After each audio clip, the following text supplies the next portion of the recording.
ఇవాళ అజిత్ పవార్ భౌతిక కాయానికి అంత్యక్రియలు నిర్వహించనున్నారు. కాసేపట్లో బారామతిలోని విద్యా ప్రతిష్టాన్ ప్రాంగణంలో ప్రభుత్వ లాంఛనాలతో అజిత్ పవార్ అంత్యక్రియలు నిర్వహించనున్నారు. పవార్ అంత్యక్రియల్లో అమిత్ షా, నితిన్, ఫడ్నవీస్, ఏక్నాథ్ షిండే, శరద్ పవార్, ఉద్ధవ్ ఠాక్రే పాల్గొంటారు. అజిత్ పవార్ పార్థివ దేహానికి నివాళి అర్పించనున్నారు ప్రముఖులు. 3 రోజుల పాటు సంతాప దినాలుగా ప్రకటించింది మహారాష్ట్ర ప్రభుత్వం. ప్రజల సందర్శనార్థం విద్యా ప్రతిష్టాన్ కళాశాల మైదానంలో పవార్ భౌతిక కాయాన్ని ఉంచారు.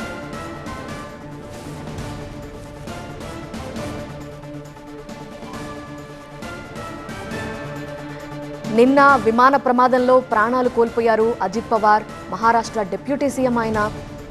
ఈరోజు ఆయన భౌతిక కాయానికి అంత్యక్రియలు నిర్వహించబోతున్నారు. కాసేపట్లో బారామతిలోని విద్యా ప్రతిష్టాన్ ప్రాంగణంలో ప్రభుత్వ లాంఛనాలతో అజిత్ పవార్ అంత్యక్రియలు నిర్వహిస్తారు. పవార్ అంత్యక్రియల్లో కేంద్ర హోంమంత్రి అమిత్ షా, నితిన్ నబీన్, ఫడ్నవీస్, ఏక్నాథ్ షిండే, శరద్ పవార్, ఉద్ధవ్ ఠాక్రే పాల్గొనున్నారు. అనేక మంది ప్రముఖులు కూడా పాల్గొనబోతున్నారు.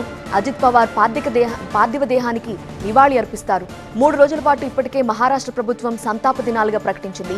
ప్రజల సందర్శనార్థం విద్యా ప్రతిష్టాన్ కళాశాల మైదానంలో పవార్ భౌతిక కాయాన్ని ఉంచారు.